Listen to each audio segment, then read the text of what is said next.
Hello people, कैसे हो आप लोग। हम लोग क्या स्टार्ट करने वाले हैं सी आईपीसीसी का पेपर नंबर 7 इंफॉर्मेशन टेक्नोलॉजी का लेक्चर नंबर 3 हम लोग पढ़ने जा रहे हैं।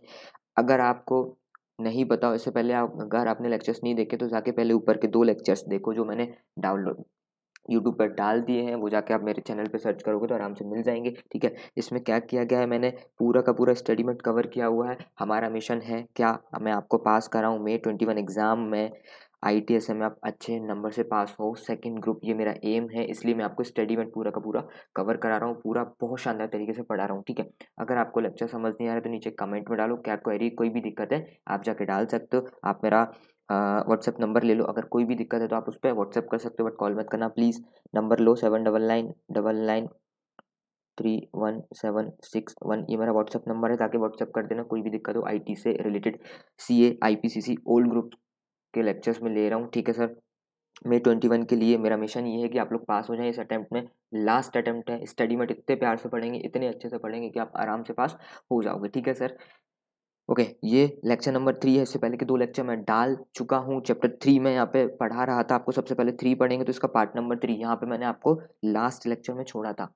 यहाँ पे मैंने आपको लास्ट लेक्चर में छोड़ा था, हम आगे अब कंटिन्यू करेंगे। और गाइस प्लीज़, वीडियोस अच्छी लगी हो तो अपने दोस्तों तक शेयर करो, ताकि उनका भी भला हो। May 21 आपको निकालना है, इन एनी केस निकालना है तो निकालना ही है। ठीक है, आपके दोस्तों को भी निकालना है, उनको शेयर करो। ठीक है, लाइक करो वीडियो को, कमेंट करो अगर आपको वीडियोस अच्छी लग रही है, क्योंकि मैं भी यहाँ पे मेहनत कर रहा हूँ तो मेरे को भी थोड़ा सा मोटिवेशन मिलता है कि भाई हाँ, आप लोग लाइक कर रहे हो, चैनल को सब्सक्राइब भी करना। ओके, उससे पहले, उन सब चीज़ों से पहले एक छोटी सी प्यारी सी मोटिवेशनल एक वीडियो देखेंगे, जिससे आपके अंदर थोड़ा सा जोश आए पढ़ने के लिए। IT वैसे बोरियत करती है, लेकिन अपने को पढ़ना है, अपने को अपना May 21 एग्जाम निकालना है, इसलिए एक मोटिवेशनल वीडियो देखेंगे। उसके बाद हम लोग हमारा लेक्चर स्टार्ट करेंगे। ठीक है सर, देखते हैं वीडियो। मुश्किलें किसकी जिंदगी में नहीं आती, हालात किसको नहीं तोड़ने की कोशिश करते, लेकिन कुछ लोग अपनी मुसीबतों से डर जाते हैं और कुछ लोग अपनी काबिलियत के भरोसे उन मुसीबतों से लड़ जाते हैं। मेरे आज के अल्फाज उन्हीं लोगों के लिए हैं जिन्हें अपनी काबिलियत पर पूरा भरोसा है।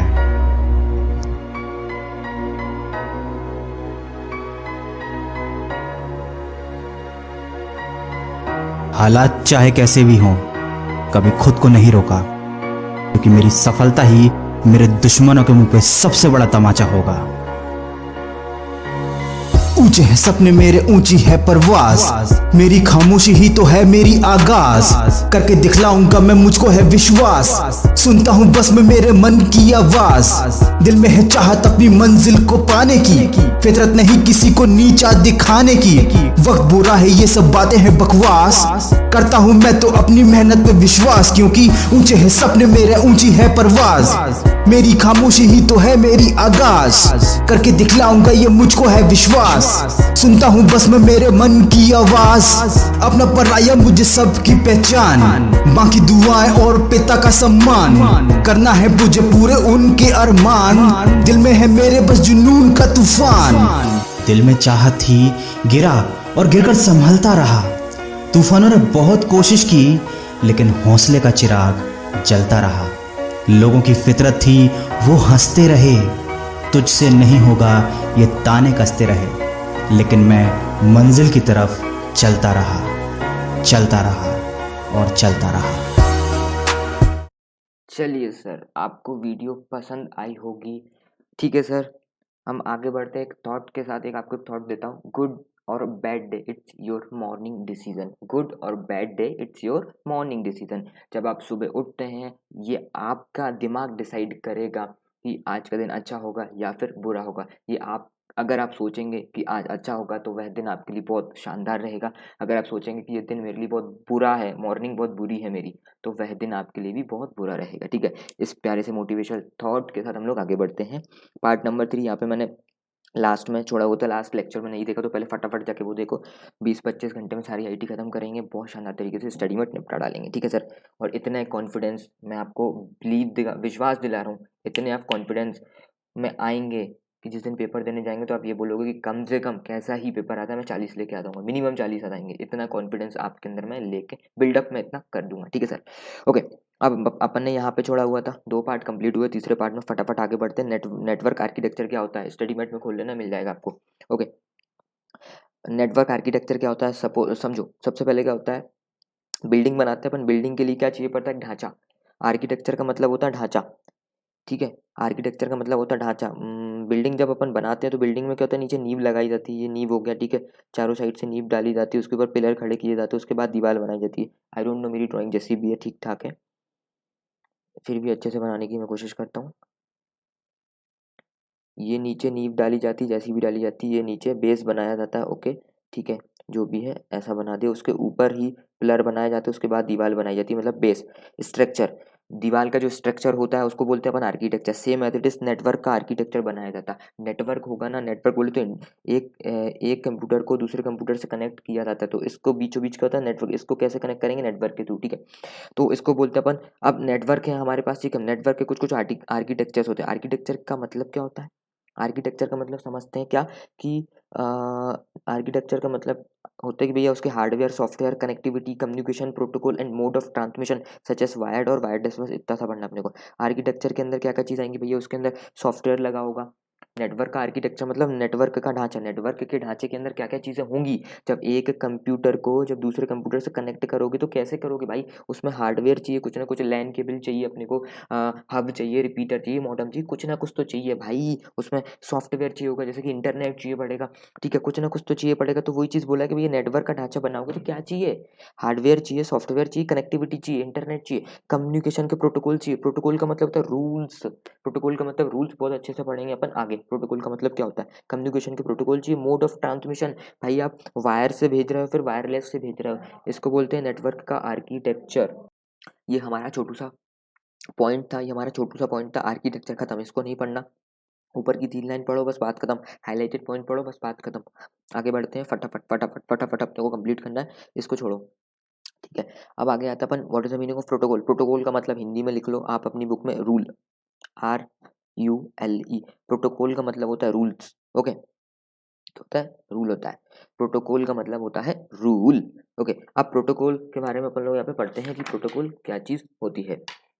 अब यहाँ पे मैं आपको मीनिंग लिखवा देता हूँ, क्योंकि बहुत आसान पड़ेगी आपको अगर मैं लिखवा देता हूँ तो। लिखो फटाफट।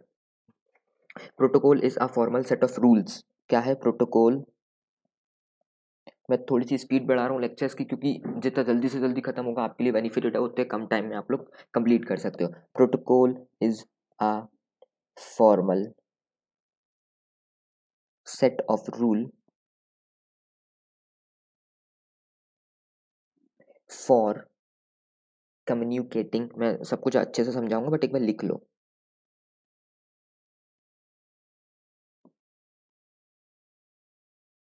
Protocol is a formal set of rule for communicating including rules for timing of message, timing of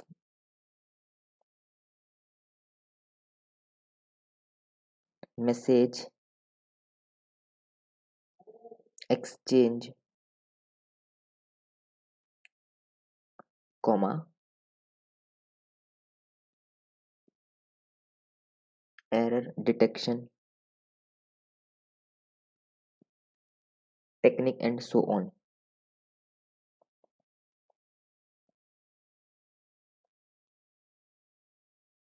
and so on, ठीक है। इतना सा आपको लिखना है। क्या प्रोटोकॉल का मतलब क्या होता है, प्रोटोकॉल का मतलब सिंपल सा रूल्स। अब किस चीज़ के रूल्स, नेटवर्क से कनेक्शन लेना है, एक कंप्यूटर को दूसरे कंप्यूटर से कनेक्ट करना है, तो कुछ रूल्स एंड रेगुलेशन तो फॉलो करने पड़ेंगे ना, ठीक है सर। तो प्रोटोकॉल का मतलब फॉर्मल सेट ऑफ रूल्स, कुछ रूल्स है फॉर कम्युनिकेशन। व्हाट्सएप पे मैसेज भेजते हो, रिसीव करते हो, कुछ रूल्स एंड रेगुलेशन होते हैं, कैसे चीज़ें प्रोसेस होती है, वो सारी चीज़ें प्रोटोकॉल डिसाइड करता है। कब मैसेज जाएगा, कैसे जाएगा, क्यों जाएगा, ठीक है, ये सारी चीज़ें प्रोटोकॉल डिसाइड करता है, क्योंकि वो रूल है। सपोज करो हम स्कूल में पढ़ रहे हैं, स्कूल में टीचर से कैसे बात करनी, पेरेंट्स से कैसे बात करनी, फ्रेंड से कैसे बात करनी, वो अलग मैटर है, ठीक है। बट प्रिंसिपल से कैसे बात करनी, टीचर से कैसे बात करनी, वो सारी रूल, डिसिप्लिन में बात करनी है, ठीक है। पोलाइटनेस के साथ बात करनी, टीचर से गुड मॉर्निंग बोलना, ये रूल्स होते हैं। क्या होते हैं, रूल्स होते हैं, स्कूल्स के रूल होते हैं। ऐसे ही ऐसे ही जब भी आप कंप्यूटर के अंदर कनेक्टिविटी और एक कंप्यूटर दूसरे कंप्यूटर से क्या करेगा, बातचीत करेगा, कम्युनिकेशन करेगा, या फिर आप व्हाट्सएप से दूसरे व्हाट्सएप से कम्युनिकेशन करोगे, फेसबुक से फेसबुक पे कम्युनिकेशन करोगे, कुछ भी करोगे,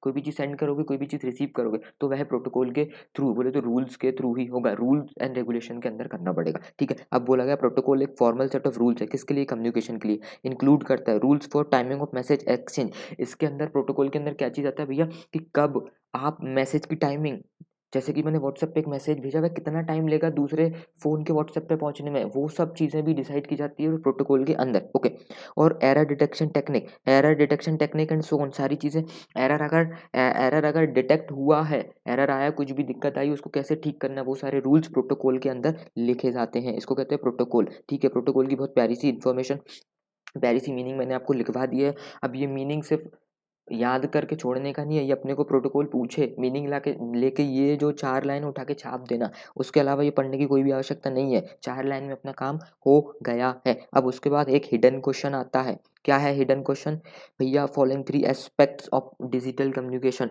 ये क्वेश्चन आया हुआ क्वेश्चन है, protocol defines the following 3 aspect of digital communication, direct question पूछा जाएगा, क्या पूछा जाएगा, डायरेक्ट क्वेश्चन, 3 एस्पेक्ट बताओ किस चीज़ के, प्रोटोकॉल के, of digital communication.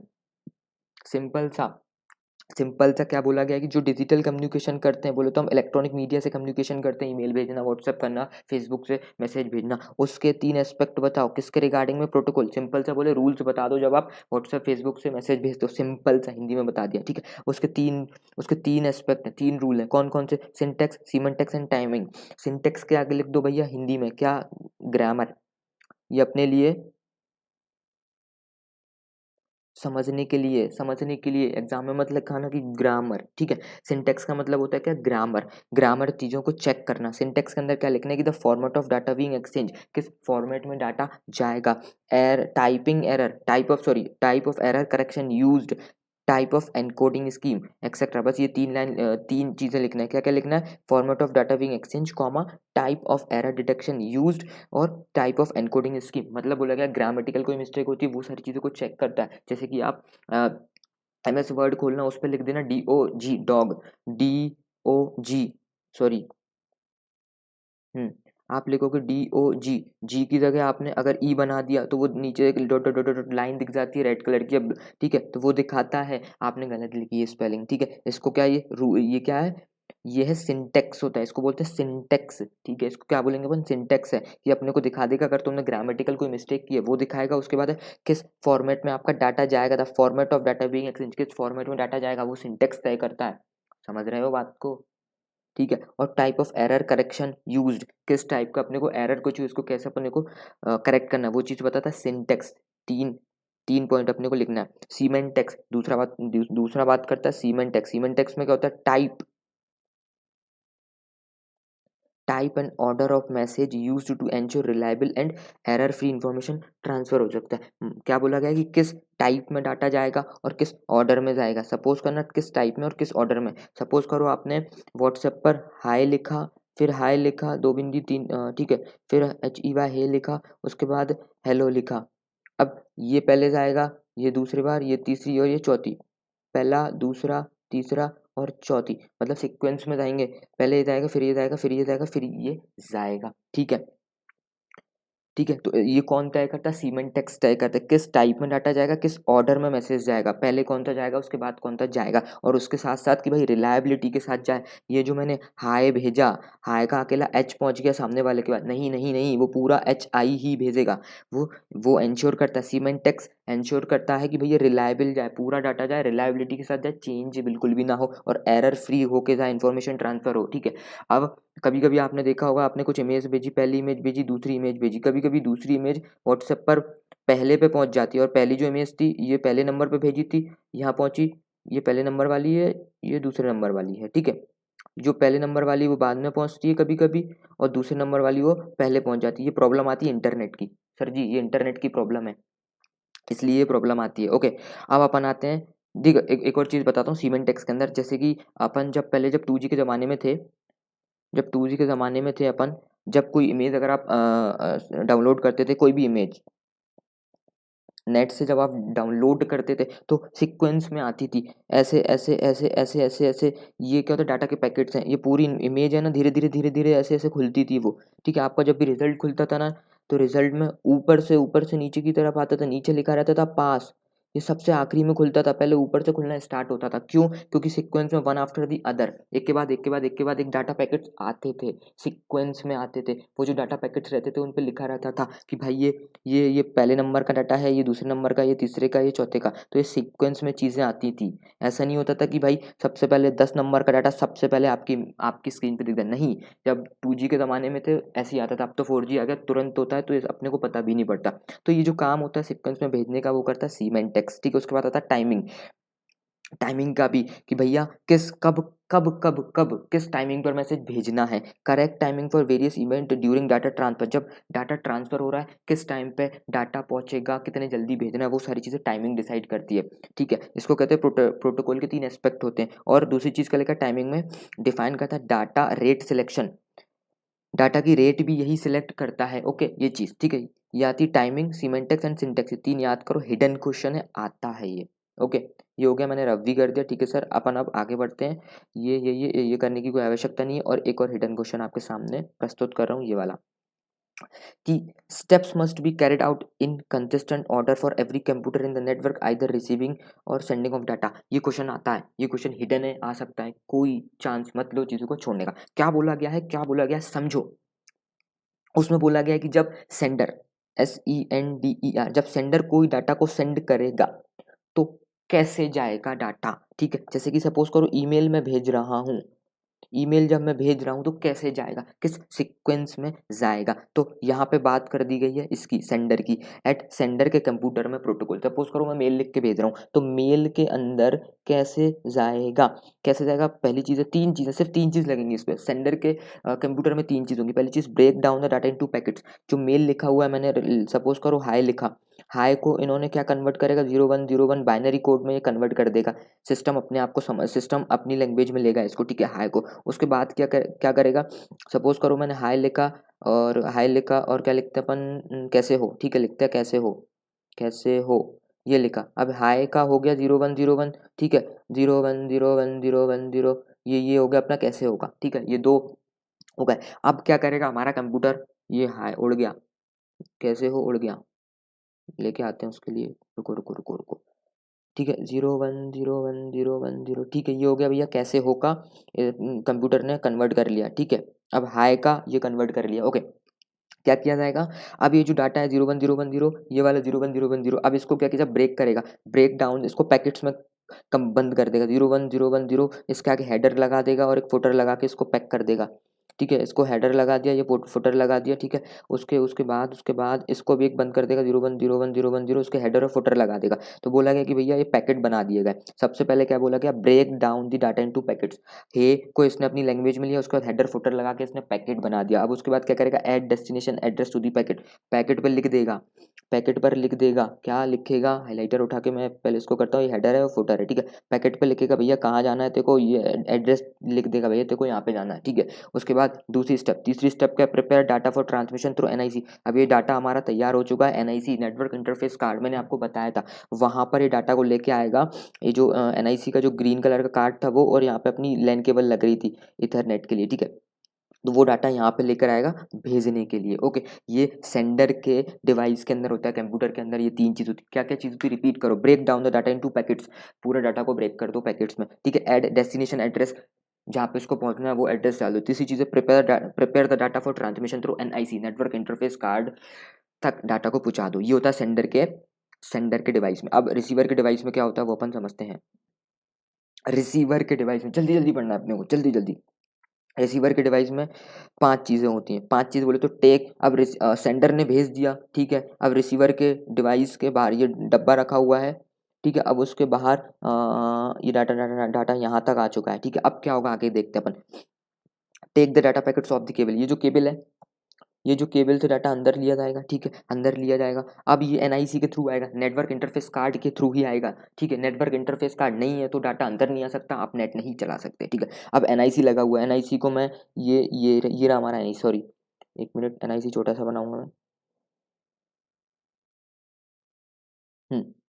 NIC green colour का मैंने बता दिया, एनआईसी लगा हुआ है, ठीक है। अब पहले क्या होगा, केबल से हम लोग डाटा अंदर लेंगे, ले लिए, bring packets into the computer through NIC के थ्रू हम लोगों ने कंप्यूटर, ये जो डाटा हमने अंदर ले लिया, पहले केबल से डाटा उठाया, केबल से डाटा उठा के हमने हमारे कंप्यूटर के अंदर ले लिया, ठीक है। Strip the packets of any transmitting information. अब ये जो पैकेट है, पैकेट को खोल देंगे, हमारी जो इन्फॉर्मेशन है जो हमको चाहिए है, अब ये जो पैकेट्स को हम लोग खोल देंगे, पैकेट को हटाओ, पैकेट को हटा के हमारा 01 0 1 0, ठीक है, ये हमने इसको खोल दिया, ठीक है। अब क्या किया जाएगा, copy the data from the packet to the buffer for reassembly. अब इसके बाद क्या होगा, जो डाटा आया है उसको एनआईसी के अंदर इसको कॉपी कर लिया जाएगा कि डाटा उड़ ना जाए, ठीक है, बफर बोलते हैं, ठीक है, कॉपी कर लिया जाएगा बफर मेमोरी में, थोड़ा शॉर्ट पीरियड के लिए एनआईसी में इसको कॉपी कर लिया जाएगा। Pass the reassemble data to the application. अब सपोज करो सामने वाले बंदे ने क्या भेजा, अपने को ईमेल भेजा हुआ है, तो एनआईसी के थ्रू अब ईमेल पे पहुंच जाएगा, अपना जो ईमेल होगा ना, EMAIL, ईमेल की जो भी वो है, क्या कहते हैं, एप्लीकेशन है,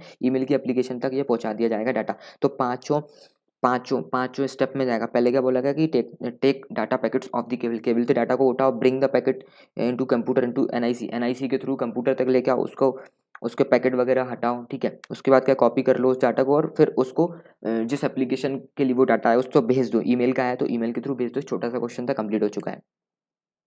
चलो अब अपना फटाफट आगे बढ़ते हैं। OSI की layer, what is the meaning of OSI layer, ये होता क्या है, थोड़ा सा भयानक क्वेश्चन है। OSI की लेयर बहुत अच्छे से हम लोग पढ़ लेंगे, OSI की लेयर, ओके। तो OSI की लेयर क्या होता है मैं आपको समझाता हूँ। तो सर जी एक सिंपल भाषा में मैं OSI का मतलब बता देता हूँ कि अगर कोई भी डाटा आ रहा है आपके कंप्यूटर में, कोई भी डाटा जा रहा है, तो उसको सिक्योरिटी प्रोवाइड करना OSI लेयर का काम होता है। 7 लेयर्स में आपको सिक्योरिटी प्रोवाइड की जाती है। तो आपको डायरेक्ट क्वेश्चन आता है OSI लेयर के 7 स्टेप्स बताओ, तो OSI लेयर की मीनिंग नहीं पढ़ना है अपने को, डायरेक्टली 7 लेयर्स पे जाना है। पहली 7वीं लेयर, उल्टा चलता है इसमें क्या लिखेंगे अपन, 7th लेयर, ध्यान रखना, और लिखना उसके आगे, ये प्रेजेंटेशन का वो है, ठीक है। एप्लीकेशन लेयर, 7वीं लेयर और एप्लीकेशन लेयर, ये पहले नंबर पे लिखना है। उसके बाद लिखना है क्या भैया, प्रेजेंटेशन लेयर, एक्सप्लेन करूंगा, चिंता मत करो आराम से। फिर 5वें नंबर पे लिखना है अपने को, मतलब लिखना है ये सीक्वेंस में लिखना है, 5th लेयर और सेशन लेयर, 4th लेयर और ट्रांसपोर्ट लेयर, फिर है नेटवर्क लेयर, फिर है हमारी डाटा लिंक लेयर और फिजिकल लेयर। क्या होती है फटाफट मेरे को सातों की सातों बता दो, क्या, जल्दी से बोलो। Application layer, presentation layer, session layer, transport layer, network layer, data link layer और फिजिकल लेयर। रिपीट करो एक बार और, OSI model, open system interconnection, ये OSI की 7 लेयर होती है। पहली लेयर होती है एप्लीकेशन, 7th लेयर और एप्लीकेशन लेयर, फिर लिखेंगे अपन प्रेजेंटेशन लेयर, उसके बाद होगी session layer, transport layer, data link layer और फिजिकल लेयर। ये सातों की सातों लेयर है, मैं बहुत अच्छे से आपको समझा देता हूँ, ठीक है। अब ये काम क्या करती है सबसे पहले समझो। एप्लीकेशन लेयर, ये जो सातों की सातों लेयर हैं, ये जो सातों की सातों लेयर हैं, ये प्रोटोकॉल्स हैं। प्रोटोकॉल का मतलब रूल्स हैं। किसके रूल्स हैं, डाटा आएगा, डाटा जाएगा, डाटा को सिक्योरिटी प्रोवाइड करना कैसे क्या होगा, सारी चीजों का रूल्स हैं, रेगुलेशन नहीं बोल सकते, रूल्स हैं, ठीक है। अब 7th जो लेयर है, LAYER, लेयर 7 बोलेंगे या फिर अपन उसको बोलेंगे एप्लीकेशन लेयर, ठीक है सर। अब इसका काम क्या होता है, अब एप्लीकेशन लेयर का मतलब ये मत समझना कि भाई कोई भी एप्लीकेशन, जैसे कि भाई फायरफॉक्स हो गया, गूगल क्रोम हो गया, या फिर जेंडर हो गया, या फिर कोई भी एप्लीकेशन, नहीं नहीं नहीं नहीं नहीं नहीं। इसका मत मतलब इसका मतलब क्या है, रूल्स, प्रोटोकॉल। मैं स्लैश में डाल देता हूँ रूल्स, ठीक है। किस चीज़ के रूल्स होते हैं, RULE, किस चीज़ के रूल होते हैं, जो आपका क्रोम है, गूगल क्रोम,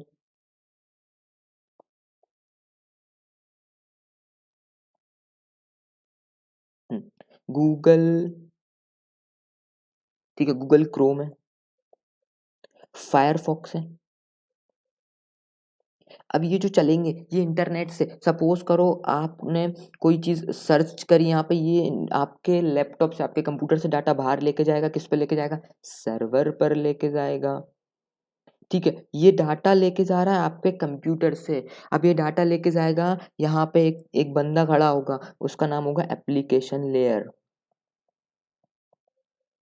ठीक है।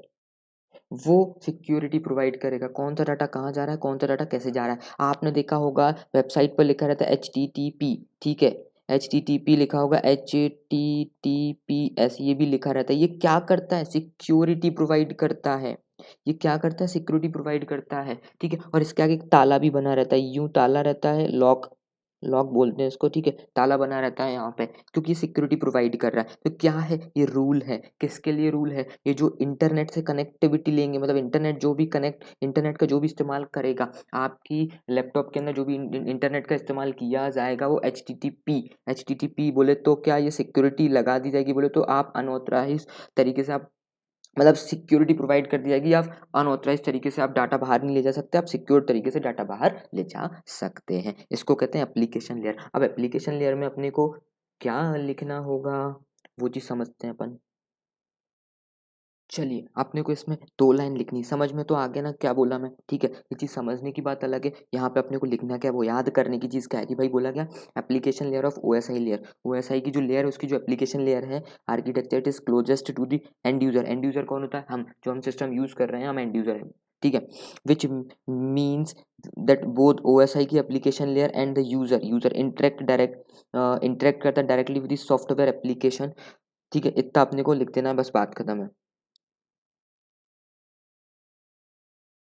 और इसके आगे भी आप चाहें तो ये भी लिख सकते हो, अगली लाइन भी, कि भाई this layer interact with the software application provide करता है user service why file transfer और वाई फाइल शेयरिंग, ठीक है। इतनी चीज़ आप लिखो, बस इसके अलावा कुछ नहीं लिखना।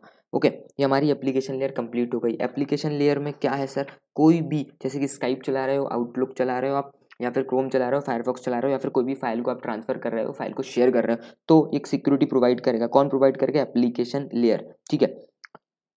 उसके बाद हमारी आती है प्रेजेंटेशन लेयर। अब आप इस वर्डिंग में मत घूमना कि जो मैंने बताया वो इसमें दे नहीं रखा हुआ है ऊपर की 3 लाइनों में, और जो इसमें दे रखा हुआ है वो मैंने बताया नहीं है। तो सर जी, एक्चुअल में यही होता है नॉर्मली, अगर आप देखोगे तो एप्लीकेशन लेयर में यही चीज़ होती है कि भैया सिक्योरिटी प्रोवाइड करेगा, HTTPS, ठीक है, file FTP file transfer protocol, वो सारी चीज़ें। अब इसमें थोड़ी सी लैंग्वेज टेक्निकली अपने को ये लिखना पड़ेगा मजबूरी में, तो इसलिए अपने को हाईलाइट मैंने आपको करा दिया, अपने को मजबूरी में लिखना ही पड़ेगा, ठीक है सर। अब अपन आते हैं प्रेजेंटेशन लेयर। प्रेजेंटेशन लेयर क्या होती है, प्रेजेंटेशन लेयर क्या करती है, इट रिसीव करती है डाटा को फ्रॉम एप्लीकेशन लेयर से और कन्वर्ट करता है डाटा को इनटू बाइनरी नंबर्स में। समझो क्या रहता है, ये होती है एप्लीकेशन लेयर से जो भी डाटा आया इसके पास आएगा, ठीक है। अब ये प्रेजेंटेशन लेयर को एक सिंपलेस्ट फॉर्म में प्रेजेंट कर देती है। क्या करेगी, आपका जो भी डाटा है, हेलो हेलो करके आपने कोई भी चीज़ भेजी, 0 1 0 1 0 पे प्रेजेंट कर देगी अच्छे तरीके से, ठीक है। इसका काम होता है, प्रेजेंटेशन लेयर का यह काम होता है। दूसरा काम क्या होता है, डाटा को कंप्रेस करती है। सपोज करो ये फाइल है 5 MB की, बहुत बड़ी है, इसको 2 MB में कंप्रेस कर देगी ताकि बहुत जल्दी से स्पीड से डाटा पहुंचे, ठीक है। इसको कंप्रेस कर देगी। और तीसरा काम क्या होता है, एनक्रिप्ट कर देगी, डिक्रिप्ट कर देगी, ठीक है। प्रेजेंटेशन लेयर ये भी काम करेगी। पहला काम क्या करती है, भैया बाइनरी नंबर में कन्वर्ट करती है। उसके बाद दूसरी चीज़ क्या करती है, इसको डाटा को कंप्रेस करती है। तीसरा काम क्या करती है, एनक्रिप्शन डिक्रिप्शन बोले तो इसकी जो लैंग्वेज बदल देती है, 0 1 0 1 0 1 है ना, इसके आगे कुछ और लगा दी, 1 0 लगा दिया, ठीक है, या फिर जो भी लगाना है एनक्रिप्ट कर दिया। एनक्रिप्शन डिक्रिप्शन का मतलब क्या होता है कि मैं हूँ सेंडर, SENDER, मैंने भेजा कुछ आपको, आप है रिसीवर, ठीक है, आप है रिसीवर, मैं हूँ सेंडर। अब मैंने भेजा हेलो, अब ये जो डाटा इंटरनेट के थ्रू ऊपर जाएगा, क्लाउड के थ्रू जाएगा, ठीक है, इंटरनेट के थ्रू जाएगा। अब ये मैंने जो हेलो भेजा है, ये जा रहा है जा रहा है जा रहा है, तो प्रेजेंटेशन लेयर क्या करेगा, यहीं पे हेलो को कन्वर्ट कर देगा 1 0 1 0, जैसे भी इसको कन्वर्ट करना है उसको कर देगा। उसके बाद यहाँ तक जाएगा, ये डिक्रिप्ट होगा। एनक्रिप्ट मतलब कन्वर्ट कर दिया किसमें, किसमें, जो लैंग्वेज हमको समझना है उसमें इसको इसने कन्वर्ट कर दिया। फिर यहाँ पे डिक्रिप्ट करेगा, 0 1 0 1 0 है, उसको आपके कंप्यूटर में डब्बे में HELLO हेलो दिखा देगा। एनक्रिप्शन डिक्रिप्शन हम पढ़ेंगे शांति से, बस थोड़ा सा आपको समझा दिया, ठीक है। 3 काम करता है प्रेजेंटेशन लेयर। पहला काम क्या करता है सर, डाटा को कन्वर्ट करता है। दूसरा डाटा को कंप्रेस करता है। तीसरा एनक्रिप्शन डिक्रिप्शन करता है। अब इसकी सिंपल सी 1 या 2 लाइन अपन इसको लिख लेते हैं, ठीक है। इसको बोलते हैं सिंटेक्स लेयर भी हम इसको बोल सकते हैं। अब इसको ढूंढना पड़ेगा, कहाँ है, ये रहा, it is also referred as syntax layer, ठीक है। अब इसके बाद अपने को और क्या ढूंढना है, छोटी छोटी सी लाइन इसके अंदर अपने को ढूंढना पड़ेगा, वो मैं आपको ढूंढ के बताता हूँ। ठीक है सर, ये दे रखा हुआ है, क्या दे रखा हुआ है कि इट कन्वर्ट करता है इनकमिंग और आउटगोइंग के जो data packet from one presentation format into another format. Suppose समझना, एक फॉर्मेट से दूसरे फॉर्मेट में कन्वर्ट करता है ताकि कोई समझ ना पाए। ठीक है, अभी जो बेसिक कंसेप्ट था वो मैंने आपको समझा दिया, बस अपने स्टडी मेट में एक एक दो दो लाइन उसकी उठा के लिख दी गई है, तो वही लाइन अपने को लिखना है। Presentation layer is also known as syntax layer, ये लिख देना। दूसरी लाइन लिखना कि इट कन्वर्ट करता है इनकमिंग और outgoing data packets into from one presentation format into another presentation format में ये कन्वर्ट करता है। बस ये चीज़ लिख देना, आपका काम हो जाएगा। बस इससे ज़्यादा मत लिखना। और ये लिखना और लिख देना कि भैया इट ऑल्सो इनक्रिप्ट करती डाटा और डिक्रिप्ट दी डाटा, इतना लिखोगे और एक और लाइन बढ़ाना बढ़ा देना। ठीक है सर, अब बात करते हैं सेशन लेयर। अब ये सेशन लेयर क्या होता है? सेशन लेयर क्या करता है? सेशन लेयर में क्या करेगा? सपोज करो आपका डब्बा, आपका आपका कंप्यूटर है, ये है सर्वर। अब इससे कनेक्टिविटी बनाने के लिए सबसे पहले ये पूछेगा हु यू आर, आप कौन हैं? तो आप अपना यूज़र आईडी और पासवर्ड देंगे कि मैं ऑथेंटिकेट बंदा हूँ। कौन हूँ मैं ऑथेंटिकेट बंदा हूँ। तो आप यहाँ से कनेक्शन बना सकते हो सर्वर का। ठीक है, फिर दूसरी चीज़ वो क्या पूछेगा? अगर सपोज करो ऑथेंटिकेशन, AUTHENTICATION, वो सबसे पहले ऑथेंटिकेशन पूछेगा कि आप कौन हो। आपने अपना नाम बता दिया, आपने अपना यूज़र आईडी दे दिया, तो आप सर्वर से कनेक्ट हो गए। उसके बाद अगर आपने FB को लॉक किया, FB लॉगिन किया, अब उसमें आपने आईडी डाली और पासवर्ड डाला, तो इससे क्या होगा? आपका ऑथराइजेशन हो गया। क्या होगा इससे? ऑथराइजेशन। क्या होगा? ऑथराइजेशन। ये काम कौन करता है? Session layer. सेशन लेयर का काम होता है कि अगर आप ऑथेंटिकेट हो चुके हैं और ऑथराइज्ड हो चुके हैं, ये लिख देता हूँ, अगर आप ऑथेंटिकेट हो चुके हैं और ऑथराइज हो चुके हैं तो आप डाटा एक्सेस कर सकते हो। अब ऑथेंटिकेशन का तो मैं मतलब समझ गया। आपने जब आईडी पासवर्ड डाला, हु यू आर करके सर्वर ने पूछा, सर्वर को आपने सही आंसर दे दिया तो उसने कनेक्शन बिठा दिया। अब ऑथराइजेशन का मतलब है कि जब आपने FB को लॉगिन किया तो यहाँ पे सर्च करेगा। कौन करेगा? सेशन लेयर सर्च करेगा कि ये जो वेबसाइट ये बंदा सर्च कर रहा है, ये इसको एक्सेस देना है कि नहीं देना, ये ऑथराइज्ड है कि नहीं। सपोज करो इंडिया में FB पर बैन लगा दिया गया, तो सेशन लेयर यहीं रुक देगा कि आप ये वेबसाइट एक्सेस नहीं कर सकते। आपके विंडो में दिख जाएगा कि आप ये वेबसाइट एक्सेस नहीं कर सकते। ये काम होता है सेशन लेयर का। ऑथेंटिकेशन करना, ऑथराइजेशन करने का काम किसका होता है? सेशन लेयर का। ठीक है, अब सेशन लेयर में हम देख लेते हैं और क्या चीज़ लिखा हुआ है, और इसके साथ साथ मैं बता दूं, और आपका कनेक्शन अच्छे से रिलायबल तरीके से बिठाना, आपका जो सेशन है कोऑर्डिनेट कराना, टर्मिनेट कराना, सारे काम भी सेशन लेयर करता है। तो इसमें स्टार्टिंग की एक लाइन अपने को लिखना है। क्या लिखना है? दिस लेयर क्या करती? सेट कराती है, सेटअप कराती है। आपका जो ऑथराइजेशन ऑथेंटिकेशन है, आपका कनेक्शन है, सेट कराएगी। ठीक है, कोऑर्डिनेशन बिठाएगी, डाटा लेना है, डाटा देना है, वो सारी चीज़ें कराएगी। टर्मिनेट मतलब खत्म भी कराएगी। आपका जब काम हो गया आप लॉग आउट करोगे, लॉग आउट भी तो करना होगा। ठीक है, टर्मिनेट कराएगी, कन्वर्सेशन एक्सचेंज। ठीक है, और dialogues between the application at each and. बस इतना लिख देना, आपका काम हो जाएगा। ठीक है, और उसके आगे एक लाइन और चेपनी तो लिख सकते हो, it provide full duplex, half duplex और सिंप्लेक्स ऑपरेशन। ठीक है, अगर ये आपको लिखना है लिख देना। ओके, इसके अलावा इनफ है। ठीक है, अब अपन आते हैं ट्रांसपोर्ट लेयर। क्या हुआ? डाटा सबसे पहले प्रेजेंटेशन एप्लीकेशन लेयर से इसके पास आया, प्रेजेंटेशन लेयर से इसके पास आएगा, सेशन लेयर में देखेगा भैया ऑथराइज है कि नहीं, ऑथेंटिकेट है कि नहीं। अब उसके पास सेशन लेयर से डाटा आएगा ट्रांसपोर्ट लेयर के पास। ट्रांसपोर्ट लेयर का काम क्या होता है? ट्रांसपोर्ट लेयर का काम होता है कि डाटा फ्लो कंट्रोल देखता है, एरर कंट्रोल देखता है। ठीक है, करेक्ट डाटा पहुंचना चाहिए, सारी चीज़ों का काम कौन करता है? Transport layer. क्या करता है? एक बार रिपीट करो, फ्लो कंट्रोल की भाई स्पीड से डाटा जाना चाहिए, करेक्ट डाटा जाना चाहिए, एरर नहीं होना चाहिए, वो काम करता है ट्रांसपोर्ट लेयर। ठीक है, इंश्योर करता है reliable and transparent transfer of data between the user and processes. ठीक है, ये लिखा हुआ है, ये लिखा, अरे एक minute, between the user processes assembles and disassemble the message packets and provide करता है error free and flow control. इतना लिख दोगे आपका काम हो जाएगा। और ट्रांसपोर्ट जो लेयर है असेंबल करती है, डिसेंबल करती है मैसेज के पैकेट्स को, ताकि आपके डाटा सिक्योर्ड रहे। ठीक है, इतना काम करती है। ओके, अब अपन आते हैं नेटवर्क लेयर पे। ये पहली चीज़ मैं रफ कर देता हूँ, उसके बाद अपन आगे बढ़ते हैं। चलो, अब अपन आते हैं नेटवर्क लेयर पे। अब क्या हुआ? Data data data session layer से होते हुए ट्रांसपोर्ट लेयर पे आए। यहाँ पे इस बंदे ने ट्रांसपोर्ट लेयर ने देख लिया भैया सही जा रहा है, डाटा रिलायबल है, ट्रांसपेरेंट है, ऐसे, और मैसेज के पैकेट को असेंबल करके देखेगा, डिसेंबल भी कर देगा। ओके, फ्लो कंट्रोल देखेगा, एरर तो नहीं वो भी देखेगा। उसके बाद अब ये डाटा आता है नेटवर्क लेयर पर। अब ये नेटवर्क लेयर क्या करती है, सही डाटा पैकेट को करेक्ट डेस्टिनेशन पर पहुंचाती है। नेटवर्क लेयर क्या करती है, सही डाटा को करेक्ट लोकेशन पर पहुंचाने का काम करती है नेटवर्क लेयर।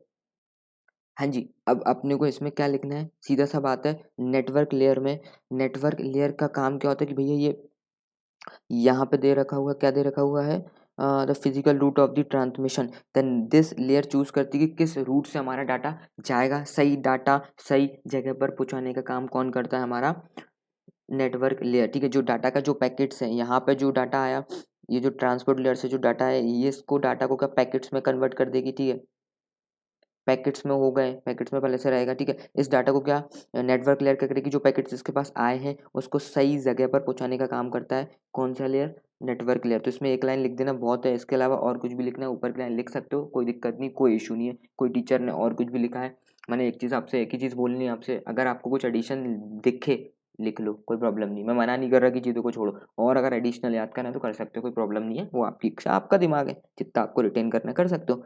मैंने तो बस सिंपल है, छोटा सा एक लाइन कर ली। अगर आप छोड़ के जा रहे हो तो छोड़ के ना जाओ इस चीज़ को, एक एक लाइन भी याद करो तो ठीक है, कुछ ना करने से अच्छा है कि कुछ तो कर लो। ठीक है, तो नेटवर्क लेयर क्या करती है, फिजिकल रूट चूज करती है कि भाई कैसे डाटा पहुंचेगा कैसे नहीं जाएगा, बस इतनी सी चीज़ खाली अपन इसमें रख लेते हैं। ठीक है, उसके बाद दूसरा है डाटा लिंक लेयर। अब क्या होगा, data data data data data data के जो पैकेट्स हैं नेटवर्क लेयर से होते हुए किस पे आएंगे, हमारी ये डाटा लिंक लेयर। अब ये जो डाटा के पैकेट्स आए हैं, डाटा के जो पैकेट्स आए हैं, packet packets packets packets packets packets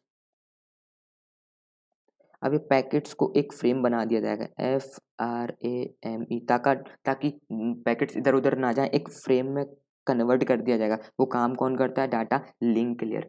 किसका काम होता है, डाटा लिंक लेयर जो भी डाटा आता है उसको लेता है और फ्रेम में बना देता है, FRAME, फ्रेम में क्रिएट करता है और आगे भेज देता है। आगे किसको भेजेगा, ये आगे वाली जो लेयर है फिजिकल लेयर को भेजता है। ओके, अब डाटा लिंक लेयर में लिखना क्या है समझो, एक एक दो दो लाइन उठाना है, वो लिखना है अपने को।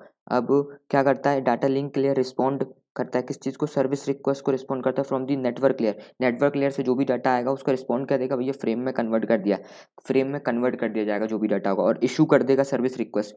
सर्विस रिक्वेस्ट बोले तो जो डाटा के जो पैकेट्स आए थे फ्रेम में बनाया, और उसके बाद इशू करेगा डाटा पैकेट्स किसको, फिजिकल लेयर को। बस इतना सा लिख दो बहुत है। ठीक है, ओके, डाटा लिंक लेयर हमारा हो गया कि भैया जो भी सर्विस रिक्वेस्ट आएगी उसको किससे आएगी, नेटवर्क लेयर से जो भी आएगी उसका रिस्पॉन्ड देगा। रिस्पॉन्ड कैसे देगा भैया, उसको फ्रेम में कन्वर्ट कर देगा। ठीक है, जो भी पैकेट्स आएंगे, पैकेट्स है, एक पैकेट दो पैकेट, उसको फ्रेम में फ्रेम में बना देगा, मतलब सम ऑफ कर देगा, मतलब दो पैकेट्स है, एक एक बंडल बड़ा सा बना दिया जाएगा, मतलब कि रिस्पॉन्ड दे दिया, किसको दे दिया, किसको, नेटवर्क लेयर से जो भी रिक्वेस्ट है उसका रिस्पॉन्ड हो गया। उसका इशू करता है सर्विस रिक्वेस्ट। सर्विस रिक्वेस्ट बोले तो ये डाटा आगे भेजेगा किसको, फिजिकल लेयर को। फिजिकल लेयर का काम क्या होता है, फिजिकल लेयर का मतलब काम क्या होता है, जो भी मीडिया रिसीव होता है, जो भी मीडिया रिसीव होता है, जो भी जिस फॉर्मेट में जो मीडिया आता है उसका सिग्नल बनाता है,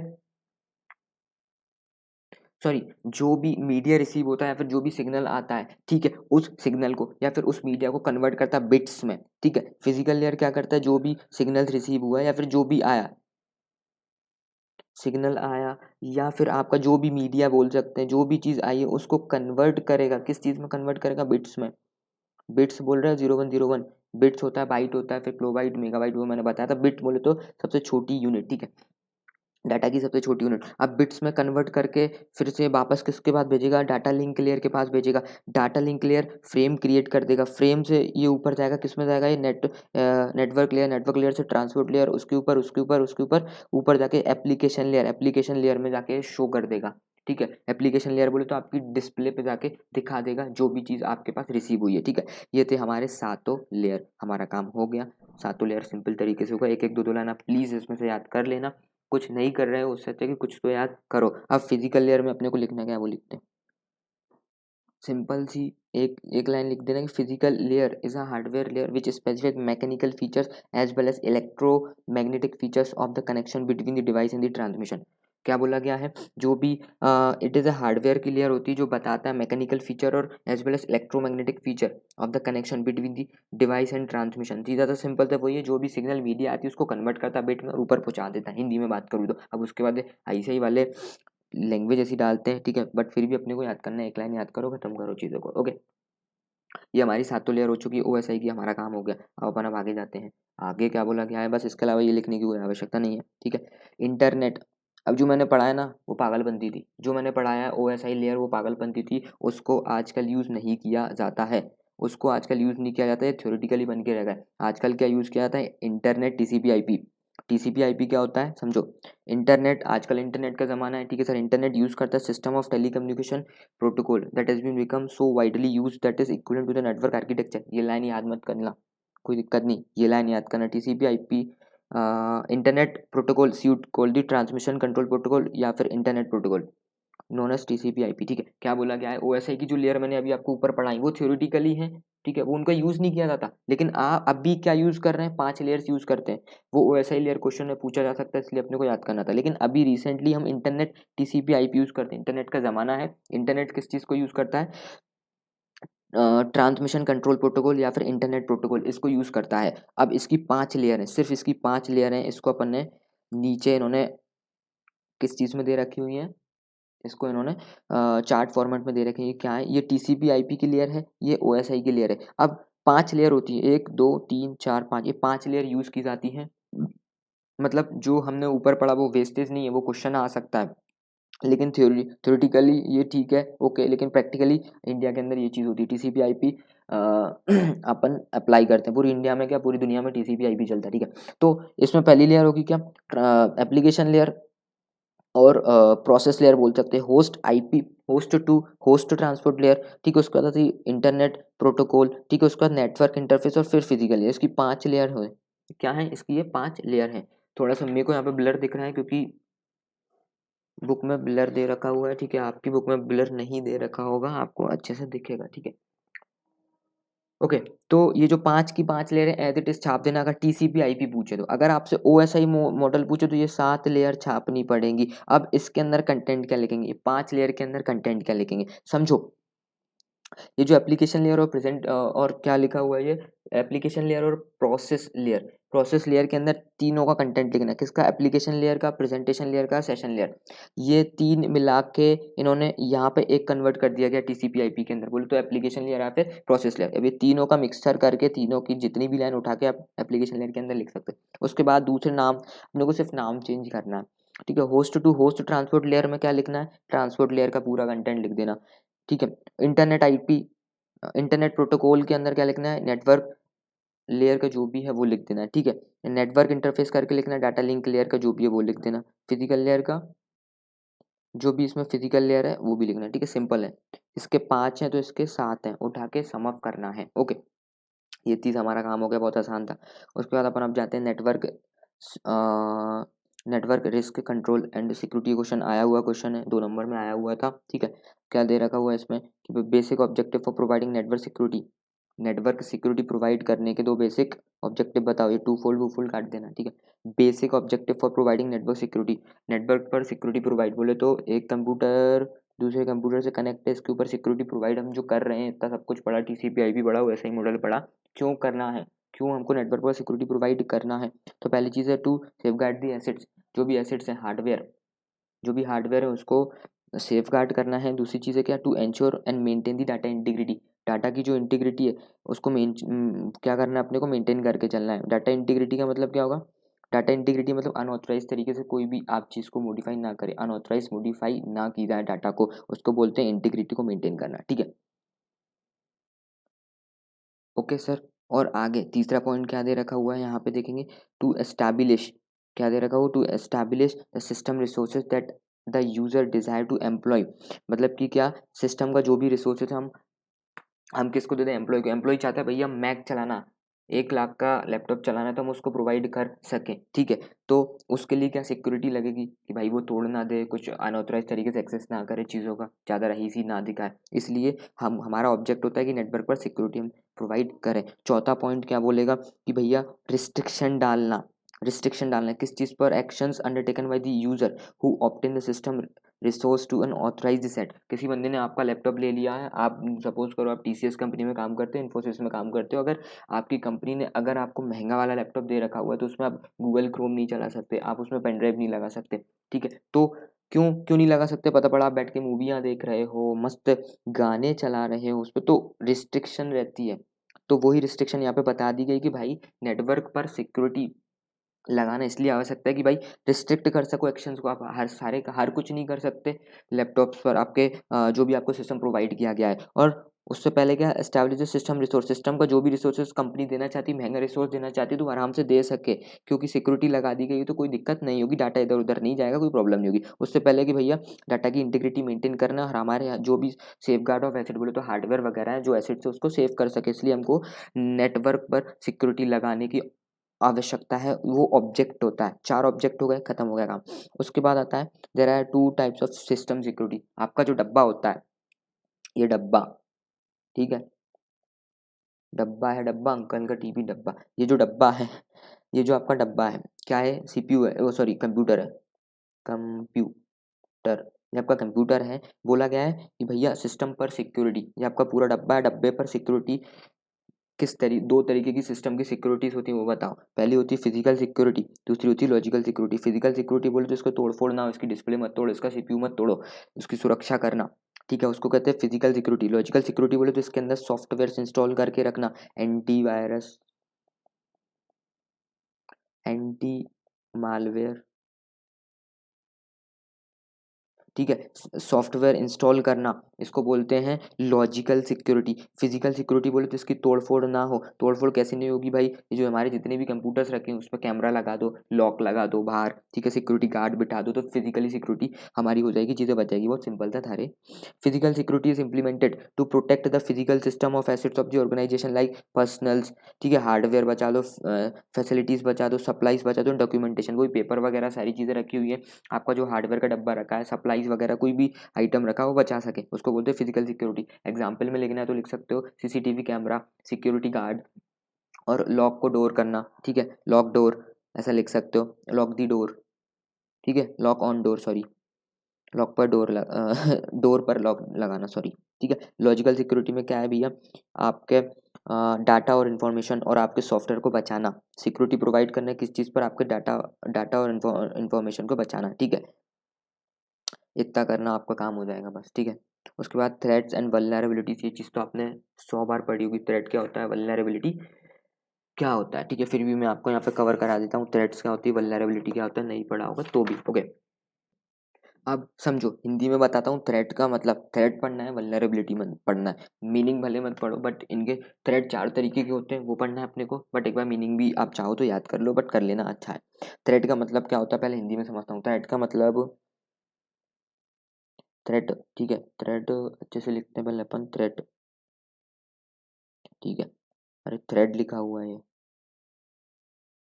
THREAD, ठीक है। थ्रेड का मतलब होता है आपकी बॉडी है, ये क्या, corona, corona virus, corona virus, अब ये जो कोरोना वायरस है, ये हमारी बॉडी है, हम हैं, ठीक है, ये आप हैं, हम, मैं नहीं हूँ, आप हो, ठीक है, आप हो, ये कोरोना वायरस, बाहर का वायरस आया, चिपक गया और आपको अफेक्ट कर गया, आपकी बॉडी पर अफेक्ट कर गया, इसको बोलते हैं थ्रेट। बाहर से कोई भी चीज़ आई और आपको अफेक्ट अफेक्ट कर गई, उसको बोलते हैं थ्रेट। वल्नरेबिलिटी का मतलब क्या होता है,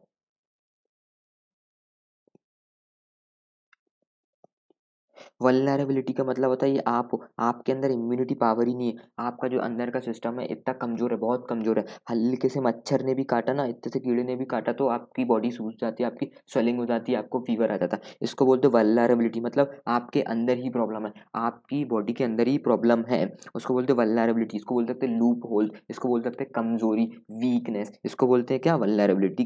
थ्रेट का मतलब बाहर से कोई भी चीज़ अफेक्ट कर रही है, कोई भी चीज़ बाहर से, हमारे अंदर नहीं है, बाहर से आना, उसको बोलते हैं अपन थ्रेट। अब थ्रेड क्या होता है समझो, थ्रेड का मीनिंग मैं यहाँ पे लिखवा देता हूँ, क्या लिखना है पहले रीड कराता हूँ कि set of actions which compromises the security of the system, a threat is anything that can disrupt the operation and functioning of system and network. समझ नहीं आया होगा, एक बार लिखाता हूँ, लिखते हैं, मीनिंग बहुत आसान है, याद करना बहुत आसान रहेगा, इसलिए मैं आपको लिखा रहा हूँ, ठीक है, और मार्क्स आपको मिलेंगे, कोई प्रॉब्लम नहीं है। पहले इनको रफ करते हैं अपन, ओके। अब अपन लिखते हैं थ्रेट क्या होता है। थ्रेट का मतलब क्या लिखना है अपने को, सेट ऑफ एक्शंस, फटाफट लिखते हैं, set of actions which compromises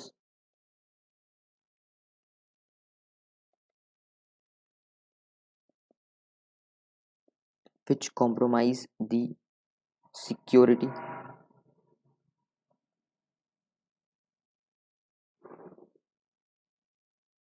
of the system.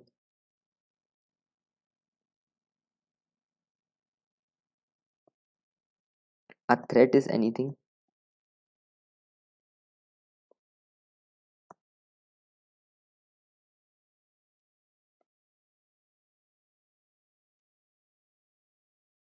that can disrupt the operation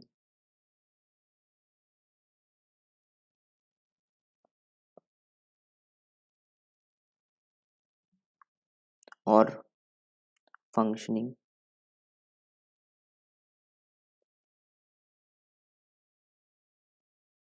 of system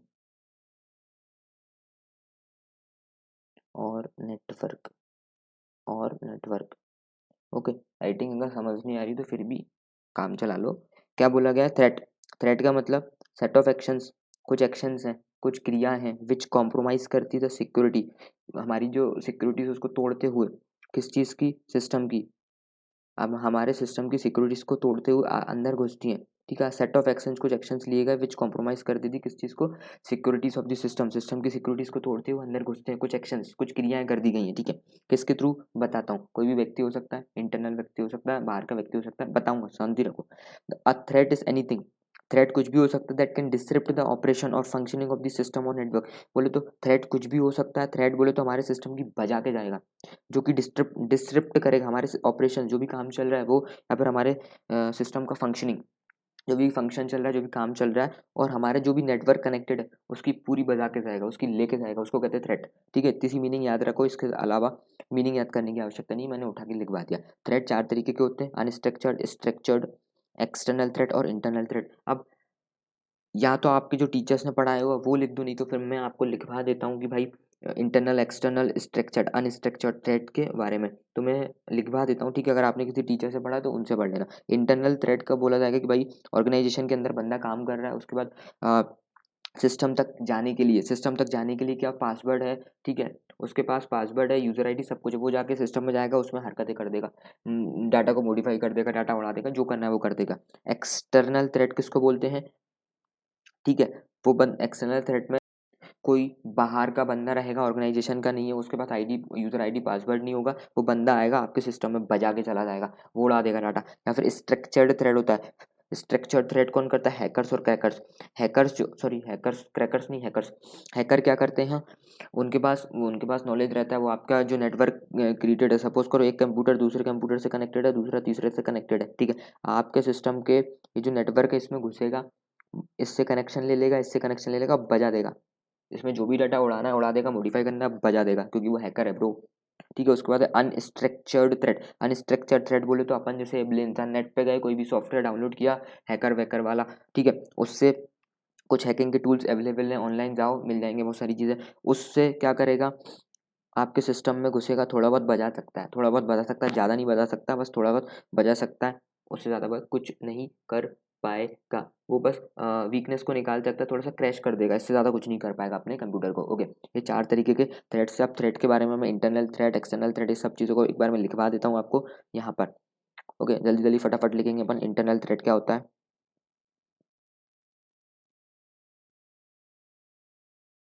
और मैं जो लिखवा रहा हूँ बेशक आपको नंबर मिलेंगे, सब स्टडी मेट से, बाहर का कुछ भी नहीं है।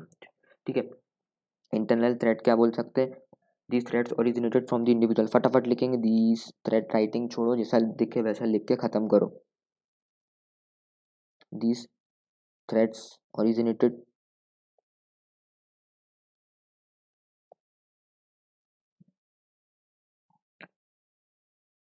From individual who have authorized access. Authorize लिखा हुआ है मैंने, ये लिख देता हूँ अच्छे से।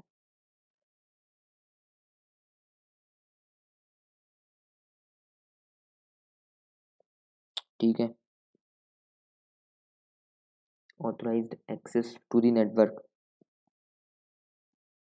एन और डब्ल्यू लिख रहा हूँ, इसका मतलब होता है नेटवर्क, ठीक है। द यूजर आइदर हैविंग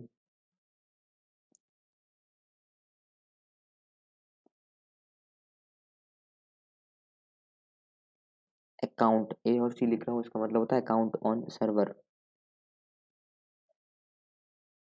ठीक है। सर्वर पे आते इसका अकाउंट होगा, और may have, or may have physical access to the network,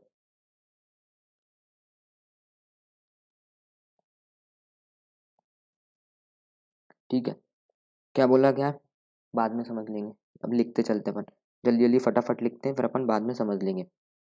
फिर अपन बात करते हैं external threat.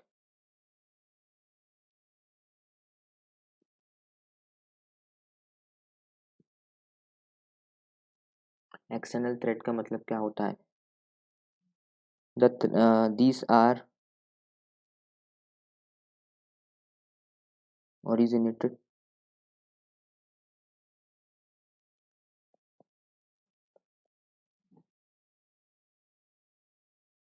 from individual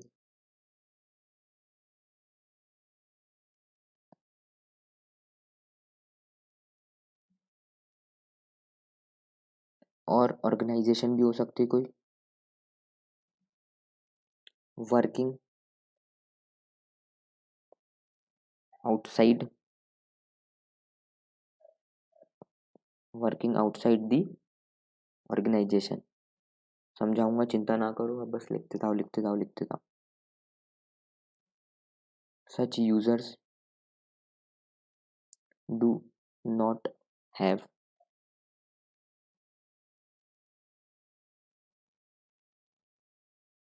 authorized access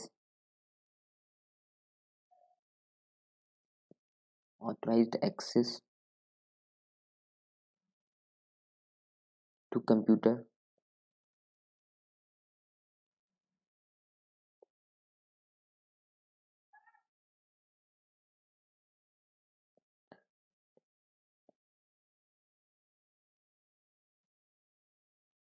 और नेटवर्क, ठीक है। ओके, क्या बोला गया, एक्सटर्नल थ्रेट कि these are originated from the individual or organization working outside the organization. समझाऊंगा क्या है, ठीक है। Such users do not have authorize access to the computer or network, ठीक है। इंटरनल थ्रेट हुआ, एक्सटर्नल थ्रेट हुआ। अब अपन पढ़ते हैं स्ट्रक्चर्ड और unstructured. Structured,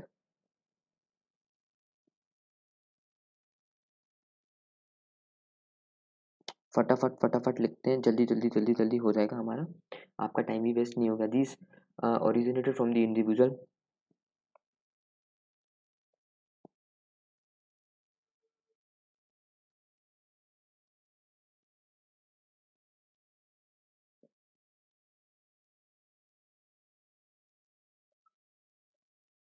these are originated from individual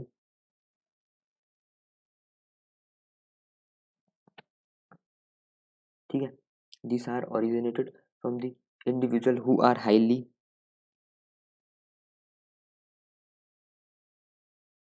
आप मेरे को कमेंट करके बता देना कि स्पीड स्लो करूँ, स्पीड फिर बढ़ाऊँ, जो राइटिंग है अच्छी सुधारूँ, राइटिंग सुधारूँगा तो थोड़ा सा टाइम एक्स्ट्रा लग जाएगा लिखने में।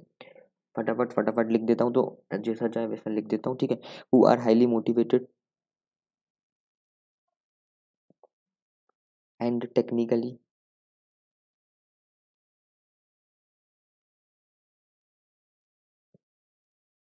Competent,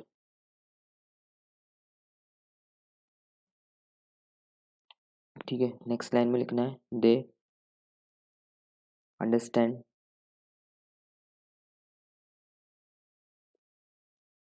network system design, network जो सिस्टम है डिज़ाइन, नेटवर्क का जो सिस्टम बनाया है उसकी डिज़ाइन समझते हैं, and vulnerability of the system,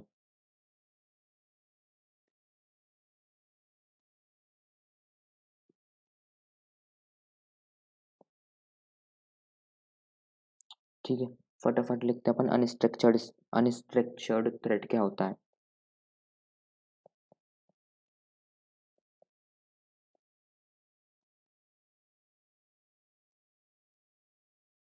unstructured thread क्या होता है? These originated from an inexperienced person. लिखते हैं फटाफट।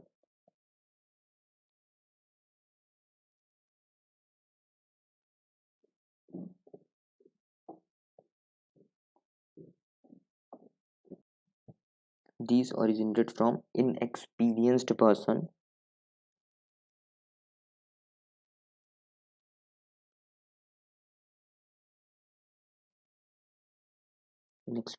person using hacking tools available on internet।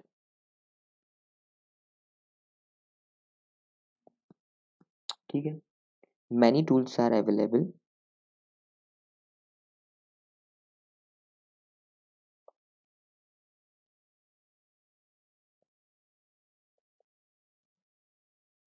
to discover the weaknesses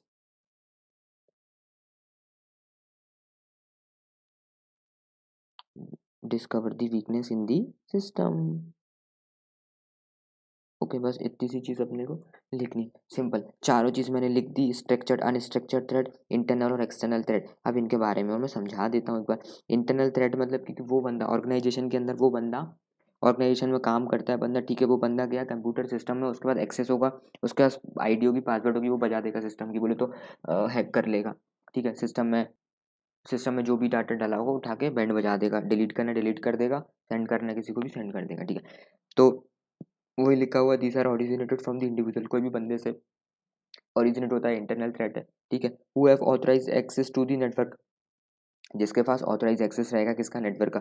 the users either having account on server, जो server है उस पर यूजर का अकाउंट होगा, और मेरा physical access to the network तक वह फिजिकली जाके लैपटॉप तक जाके वो चीज़ों को छेड़खानी कर सकता है, या फिर उसका सर्वर के पास जाके वो जाके छेड़खानी कर सकता है। ठीक है, या फिर उसका अकाउंट होगा। ये इंटरनल थ्रेट था। अब अपन जाते हैं एक्सटर्नल थ्रेट। एक्सटर्नल थ्रेट मतलब वो बंदा या फिर कोई भी ऑर्गेनाइजेशन के बाहर का है, वो क्या कर सकता है, these are originated from the individual or organization. ठीक है, इंडिविजुअल हो सकता है, ऑर्गेनाइजेशन हो सकता है, वर्किंग आउटसाइड दी ऑर्गेनाइजेशन, हमारी ऑर्गेनाइजेशन के बाहर काम करता है, वो बंदा हो सकता है, कोई भी ऑर्गेनाइजेशन हो सकती है जो कि हमारी ऑर्गेनाइजेशन के बाहर काम करती है। ठीक है, such users do not have authorize access to the computer or network, उनके पास कोई ऑथराइज एक्सेस नहीं, अनऑथराइज तरीके से वो घुस सकते हैं। ठीक है, एक होता है स्ट्रक्चर्ड थ्रेट। स्ट्रक्चर्ड थ्रेट में क्या बोला गया है, हाँ, these are originated from the individual who are highly motivated and technically competent, बोले तो हैकर्स। स्ट्रक्चर्ड थ्रेट का कौन करता है, हैकर्स करता है। स्ट्रक्चर्ड थ्रेट में क्या होता है कि भाई ये टेक्निकली कॉम्पिटेंट होता है, कौन होता है, हैकर्स। वो हमारे सिस्टम में घुसता है, बजा डालता है। ठीक है, उसके पास क्योंकि उसके पास इतनी ज़्यादा नॉलेज होती है कि वो बता डालेगा हमारे सिस्टम की। अगर वो हमारे सिस्टम में एक बार घुस गया, बोले तो हमारी नेटवर्क में, सिस्टम में अंदर लैपटॉप के अंदर नहीं घुसेगा कोई, ये हमारा एक कंप्यूटर है, हमारा दूसरा कंप्यूटर ये कनेक्टेड है। ठीक है, तो अब इंटरनेट के थ्रू कनेक्टेड होगा, ऑब्वियस सी बात है। इंटरनेट है, या फिर मैं बोल सकता हूँ सर्वर भी बोल सकता हूँ। सर्वर है भैया, ये ओपन सर्वर है, पूरी दुनिया का सर्वर है, यहाँ पे सब लोग कनेक्टेड है, इससे आप भी कनेक्टेड हो, आपके थ्रू ये कनेक्टेड है। ठीक है, अब ये जो कनेक्शन है, ये आप यहाँ से कनेक्ट हो, ये यहाँ से कनेक्ट है, कोई बंदा आएगा यहाँ आएगा, यहाँ के आपके सिस्टम में बजा डालेगा, ऐसे एक्सेस मारेगा। कैसे मारेगा, यहाँ से आया कोई बंदा, यहाँ से एक्सेस मार सकता है। ठीक है, वो स्ट्रक्चर्ड थ्रेट होता है, क्योंकि उसको नॉलेज है, चीज़ों में घुसना आता है उसको।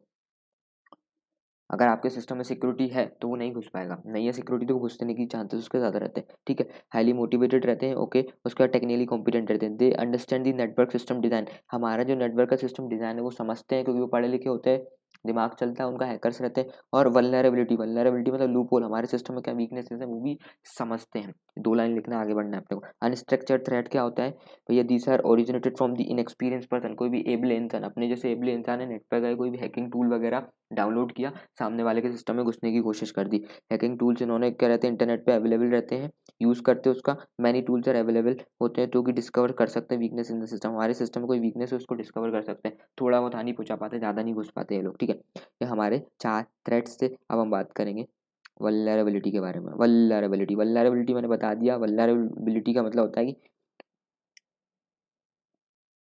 वल्नरेबिलिटी का मतलब होता है हमारे सिस्टम में वीकनेस, हमारे सिस्टम की लूप होल। हम जब सिस्टम बना रहे थे, हमारा जब नेटवर्क डिज़ाइन हो रहा था, हमने कई कई जगह पे हमने गलतियाँ की होंगी, वहाँ से थ्रेड क्रिएट कर सकते हैं, जैसे हैकर्स वगैरह वहाँ से घुस सकते हैं, ठीक है, हमारे सिस्टम के अंदर प्रॉब्लम्स हैं तो। ओके, तो वल्नरेबिलिटी हो गया। वल्नरेबिलिटी का मतलब हो गया कि inherent weaknesses in a design, configuration और implementation of a network system that renders it, ठीक है, the tenders is susceptible to the threat. अब इसके अलावा आप चाहो तो एक डेफिनेशन लिख सकते हो कि इट मीन्स, सॉरी डेफिनेशन बोल रहा हूँ, मीनिंग लिख सकते हैं कि भैया वल्नरेबिलिटी मीन्स वीकनेसेस और loophole in a system which can be exploited bye threat. Weaknesses can be in design, implementation और मेंटेनेंस। ये लाइन लिखना है लिख लो, नहीं तो आप स्टडी मेट की उठाना है, स्टडी मेट की उठा लो। एक बार रिपीट कर दे रहा हूँ मैं क्या बोलना चाह रहा हूँ। वल्नरेबिलिटी मीन्स वीकनेसेस और loophole in the system which can be exploited by a threat, ठीक है। this weaknesses can be in design, implementation and maintenance of a system। ये लाइन लिखना है, ये लिखो, नहीं तो स्टडी मेट की लिखना है लिखो, ठीक है। अब कितने तरीके से वल्नरेबिलिटी कितनी होती है, 5 होती हैं। Software bugs, timing window, insecure default configuration, trusting untrustworthy information and end user. 5 होती है वल्नरेबिलिटी, 5 होती है, 5 वल्नरेबिलिटी होती हैं। अब सर जी एक्सप्लेन तो मैं आपको आराम से कर दूंगा, इसमें ना कुछ कुछ पॉइंट्स अपने को लिखना पड़ेगा जिसमें आपको मार्क्स मिल जाएंगे इसमें, क्योंकि अपन इस लैंग्वेज को नहीं लिख सकते, थोड़ा सा मेरे को इसकी लैंग्वेज चेंज करनी पड़ेगी, ठीक है सर। तो मैं एक काम करता हूँ, मैं बोलता जाऊँगा, आप लिखते जाना, ठीक है। अगर आपको नोट्स बनाने हैं या फिर आपने जिस टीचर से पढ़ा है, तो सॉफ्टवेयर बग्स जैसे कि मैंने ये लिखा है इंटरनल एक्सटर्नल थ्रेड, तो अब मैं बोलता जाऊँगा तो आप इसको लिखते जाना, या फिर आपने जिस टीचर से पढ़ा उसके उन टीचर के नोट्स आप उठा के इनके अंदर हेडिंग जो अंदर की जो लाइनें हैं वो लिख सकते हो, ठीक है।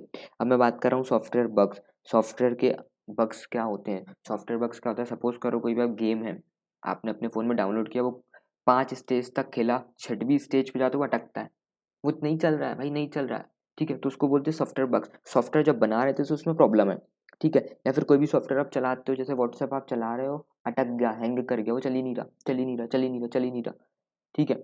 तो वो सॉफ्टवेयर की कमजोरी है, वो बग्स है, ठीक है। सॉफ्टवेयर बग्स का मतलब सॉफ्टवेयर के अंदर कोई गलती, कोई कमी, उसको बोलते हैं सॉफ्टवेयर बग्स। मैं लिखवा नहीं रहा हूँ, इसके अंदर मैं आपको बता दूंगा, क्योंकि ये लाइन जो आप याद करोगे ना तो आप बहुत टफ पड़ जाएंगी, इसलिए आसान सी लाइन में आपको लिखवा दूंगा, नंबर भी मिलते हैं बेशक।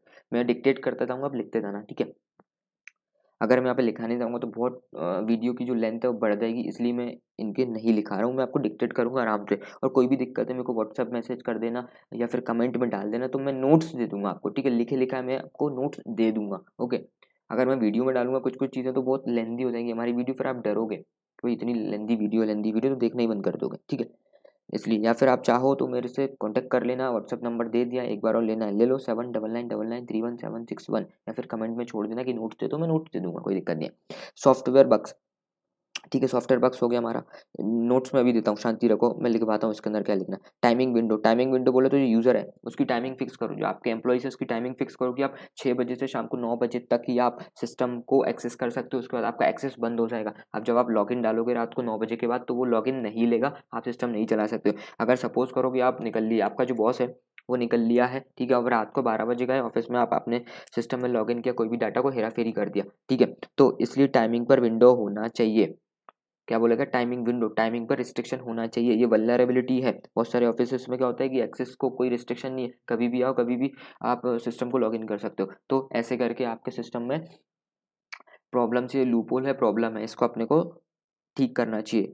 और तीसरी चीज़ है insecure default configuration. Insecure default configuration का मतलब होता है कि भाई जब कोई भी सॉफ्टवेयर आप, जैसे कि आपने किसी से सॉफ्टवेयर परचेज़ किया, सपोज़ करो जीएसटी का आपने सॉफ्टवेयर परचेज़ किया, तो उनका जो एक कॉमन पासवर्ड डाल देते होंगे, सपोज़ करो 123 उनके पासवर्ड है, जब आप लॉगिन करोगे 123 पासवर्ड है, तो इनसिक्योर डिफ़ॉल्ट कॉन्फ़िगरेशन मतलब क्या होगा कि भैया जो उन्होंने पासवर्ड डाला वही आप पासवर्ड यूज़ करने लगे, आपने चेंज नहीं किया, इसको बोलते हैं इनसिक्योर डिफ़ॉल्ट कॉन्फ़िगरेशन। जो भी डिफ़ॉल्ट सेटिंग्स आपके सॉफ्टवेयर ने प्रोवाइड की थी वही आप चलने दे रहे हो, तो ये क्या हमारे लिए इनसिक्योर। अब किसी को अगर मान के चलो कोई आपका सॉफ्टवेयर लगा के गया, ठीक है, अब उसको पता अब दूसरा बंदा, अब उसको पता है, सपोज करो आपने पासवर्ड चेंज नहीं किया 123 पासवर्ड, तो उसको भी पता है भाई 123 पासवर्ड, वो आपके सिस्टम में घुस के बजा डालेगा, सिंपल सा बात है। तो इसलिए बोला गया डिफ़ॉल्ट कॉन्फ़िगरेशन, जो भी सॉफ्टवेयर से जो डिफ़ॉल्ट सेटिंग आती है उसको चेंज कर लो।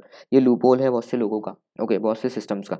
अब है trusting untrustworthy information. Trusting untrustworthy information में क्या बोला गया है कि अगर कोई भी आप इन्फॉर्मेशन, गलत इन्फॉर्मेशन के बेसिस पर आप डिसीजन लेते हो, गलत इन्फॉर्मेशन के बेसिस पर अगर आप कोई डिसीजन लेते हो तो वो डिसीजन आपका गलत होगा। सिंपल सा नॉर्मल बेसिस समझा दिया, ठीक है। इसमें भी यही लिखा है ट्रस्टिंग अनट्रस्टवर्थी इन्फॉर्मेशन, जो गलत इन्फॉर्मेशन में आपने विश्वास कर लिया और कोई डिसीजन ले लिया तो वो गलत ही होना है, ठीक है। ऐसे सेम एज इट इज, अगर आपने नेटवर्क ट्रस्टफुल नहीं है, अगर आपका नेटवर्क ट्रस्टवर्थी नहीं है तो इन्फॉर्मेशन जो भी उस पर आ रही होगी या जा रही होगी वो भी क्या नहीं होगी, ट्रस्टफुल नहीं होगी। उसमें डाटा उड़ने का चांसेस, चेंज होने का चांसेस ज़्यादा रहेगा। और end user, generally end user जैसे हम जैसे लोग होते हैं, आप जैसे जो लोग होते हैं नॉर्मली क्या करते हैं, सिस्टम के कोई प्रोफेशनल्स नहीं होते हैं तो सिक्योरिटी का दिमाग में अपन सिक्योरिटी कॉन्शियस नहीं रहते हैं। यहाँ पे लिखा भी हुआ है कि हम लोग नॉर्मली क्या प्रोफेशनल्स नहीं होते, सिक्योरिटी के बारे में सोचते भी नहीं कि हमें कौन सा एंटीवायरस डलवाना चाहिए नहीं डलवाना चाहिए, हम जो चल रहा होता है वो ही डिफ़ॉल्ट चीज़ें चलती रहती है। तो 5 सिस्टम के अंदर क्या होते हैं, वल्नरेबिलिटीज़ आती हैं। अब 5 वल्नरेबिलिटीज़ हैं तो इसके अंदर लिखना क्या है, ठीक है सर। तो इसका तो मेरे को यहीं पे मिल गया क्या, end users, generally end users, users of computer system are not professionals and are not always security conscious, conscious नहीं होते, ठीक है। ओके, उसके पहले और ये भी इनसिक्योर डिफ़ॉल्ट कॉन्फ़िगरेशन का भी मेरे को मिल गया। इनसिक्योर डिफ़ॉल्ट कॉन्फ़िगरेशन अगर होता है व्हेन वेंडर यूज़ करता है non default password to make it easy as possible for the consumer to set up a new system. Unfortunately most industries knows password, ठीक है, या पूरा लिख देना, ओके। इनसिक्योर डिफ़ॉल्ट कॉन्फ़िगरेशन का मिल गया, एंड यूज़र का मेरे को इसी में मिल गया। अब मेरे को आपको लिखवाना है software bugs.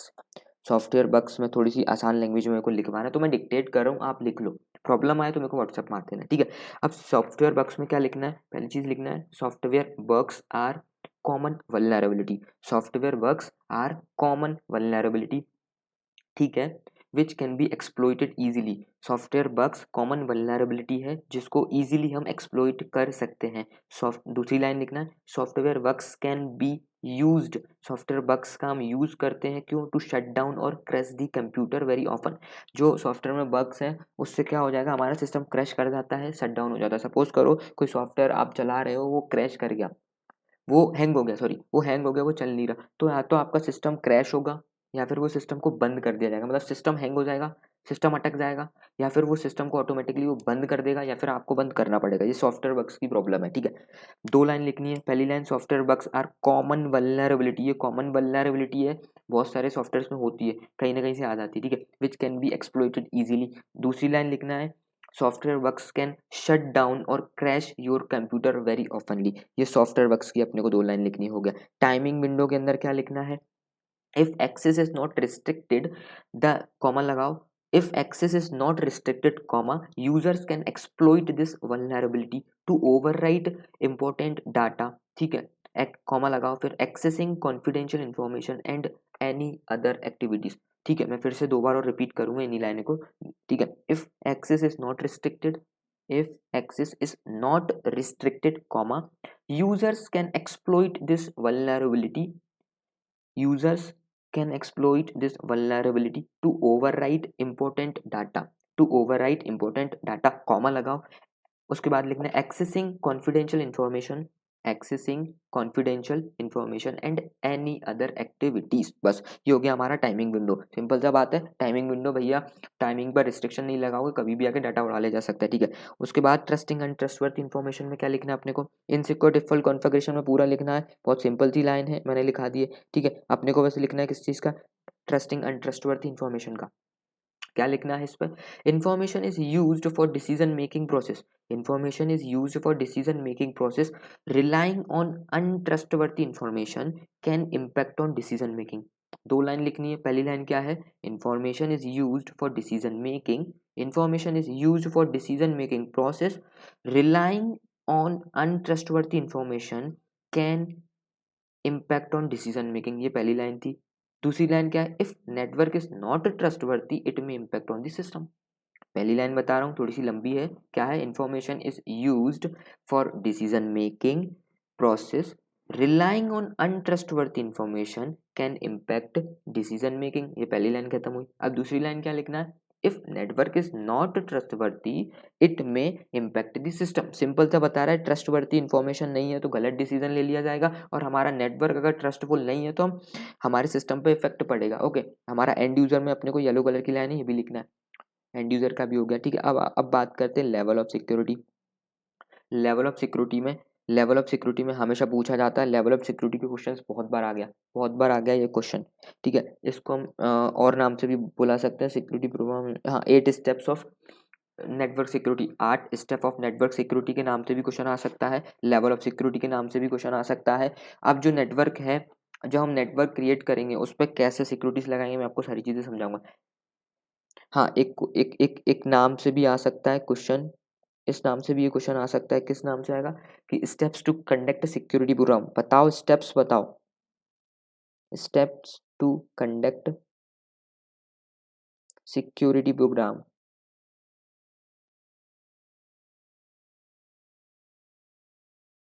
Steps to conduct security program, इस नाम से भी ये आ सकता है, और लेवल ऑफ सिक्योरिटी के नाम से भी आ सकता है। और 8 लेवल ऑफ सिक्योरिटीज बताओ, 8 स्टेप्स बताओ फॉर अप्लाइंग नेटवर्क सिक्योरिटी।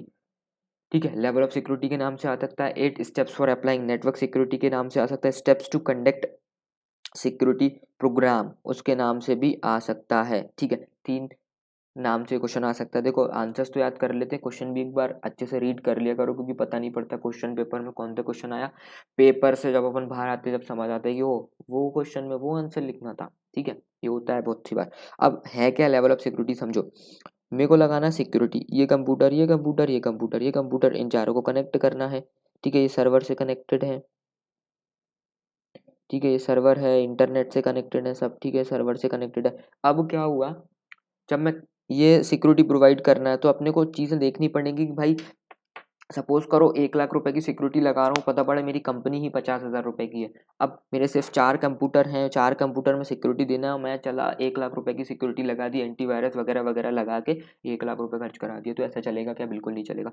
जब आप नेटवर्क पर सिक्योरिटी लगाने जा रहे हो, सारी चीज़ों को समझोगे, देखोगे किस लेवल की सिक्योरिटी लगाना है, पैसा देखोगे, भाई प्रोजेक्ट प्रोजेक्ट प्लान करोगे कि भाई किस कैसे लगाना है, क्या करना है, एसेट को समझोगे कि भाई ये सस्ते 5-5 हज़ार के लैपटॉप्स तो नहीं है, अब इनमें क्या सिक्योरिटी लगाना है। आपके पास डाटा करोड़ों का जा रहा है कि बिल्कुल 2-5 हज़ार का काम हो रहा है आपकी कंपनी में, वो सारी चीज़ें समझना पड़ेगा। एसेट्स को वैल्यूएशन करना पड़ेगा कि भाई कौन से एसेट्स को सिक्योर करना है, थ्रेट कौन सा है, वो सारी चीज़ों को देखना पड़ेगा। इसलिए अपने को लेवल ऑफ सिक्योरिटी, किस लेवल की सिक्योरिटी लगाना है, वो तो अपने को 8 स्टेप्स में बताना है कौन से लेवल की सिक्योरिटीज अपने को लगाना है। तो सबसे पहले अपन करेंगे क्या, प्रोजेक्ट को प्लानिंग करेंगे, कैसे लगाना है, क्या लगाना है, कितना लगाना है। ठीक है, दूसरी चीज़ क्या करेंगे, अपन एसेट को आइडेंटिफाई करेंगे, कौन से एसेट्स पर सिक्योरिटी लगाना है।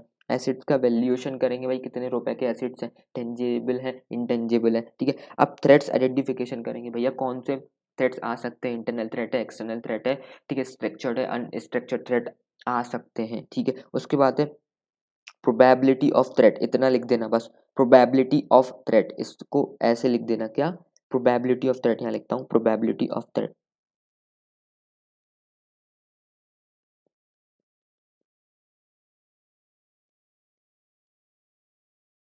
ठीक है, ये चीज़ लिख देना इसकी जगह। फिफ्थ वाले पॉइंट में लिख देना प्रोबेबिलिटी ऑफ थ्रेट। ओके, उसके बाद क्या लिखना है, एक्सपोजर एनालिसिस। 7 पॉइंट लिखना है कंट्रोल एडजस्टमेंट। 8 1 लिखना है रिपोर्ट जनरेशन, और लिख सकते हैं यहाँ पे कॉमा लगा के लिख देना डॉक्यूमेंटेशन।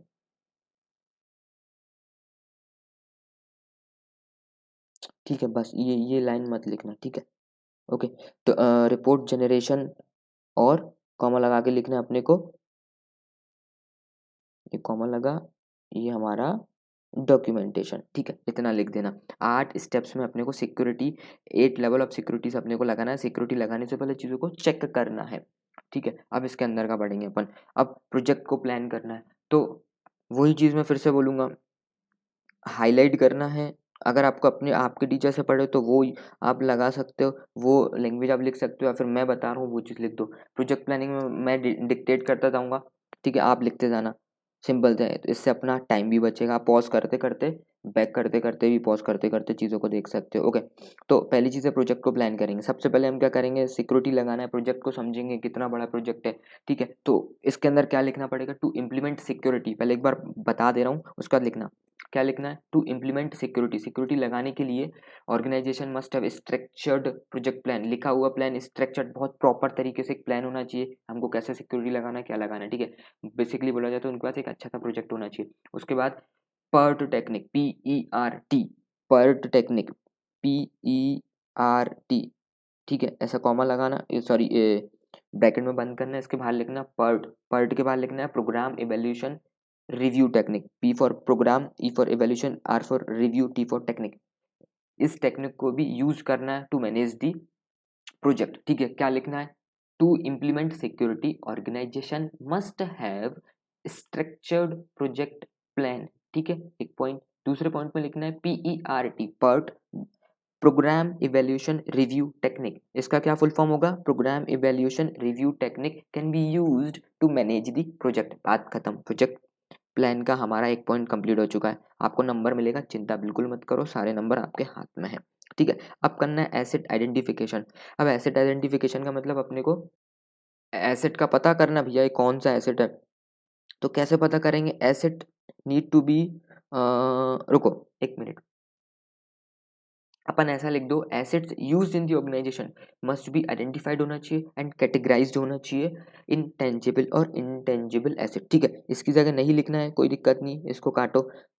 इसकी जगह अपन ऐसा लिख देते हैं, मैं डिक्टेट कर रहा हूँ, आप लिखो एसेट आइडेंटिफिकेशन लिखा, उसके अंदर एक पॉइंट लिखना है क्या, assets used in the organisation must be identified, assets used in the organisation must be identified, ठीक है, एंड कैटेगराइज होना चाहिए इंटेंजिबल और इनटेंजिबल एसेट। बात खत्म करो, ठीक है, ये हो गया। एसेट वैल्यूएशन, एसेट कितने का है, ठीक है, वो सब चीजें लिखना है। तो अब इसके अंदर क्या लिखना है, asset sorry tangible assets can be valued, क्या लिखना है, टेंजिबल जो एसेट्स हैं, tangible assets can be valued based on book value और market value, but intangible assets will be difficult to calculate, ठीक है। एसेट वैल्यूएशन में क्या लिखना है कि भैया जो टेंजिबल एसेट्स हैं, tangible assets can be valued, रुको, हाँ, टेंजिबल जो एसेट्स हैं कैन बी वैल्यूड करेंगे, हम उसको वैल्यूड कर सकते हैं बुक वैल्यू पर या फिर मार्केट वैल्यू पर कर सकते हैं, but intangible assets,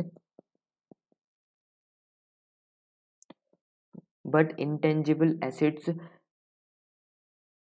will be difficult to calculate, ठीक है। इतना सा लिख देना, सिंपल आपका काम हो जाएगा एसेट वैल्यूएशन में। अब थ्रेट आइडेंटिफिकेशन, अब इसमें लिखा गया threat will be identified and categorised होना चाहिए based on internal external structured unstructured. बात खत्म करो, इतना सा लिख के बात खत्म करो। ओके, क्या लिखना है थ्रेट आइडेंटिफिकेशन में कि क्या लिखना है, थ्रेट आइडेंटिफिकेशन में थ्रेट विल बी आइडेंटिफाइड और कैटेगराइज्ड होना चाहिए, थ्रेट को आइडेंटिफाई करो और कैटेगरी में डालो based on internal external structured और अनस्ट्रक्चर्ड थ्रेट, ठीक है। 4 थ्रेट होते हैं, उन थ्रेट्स में अगर आपको आइडेंटिफाई कर लो कौन सा वाला थ्रेट है तो उस कैटेगरी में डाल दो, सिंपल सा थ्रेट आइडेंटिफिकेशन हो गया। अब उसके बाद क्या है, प्रोबेबिलिटी ऑफ थ्रेट।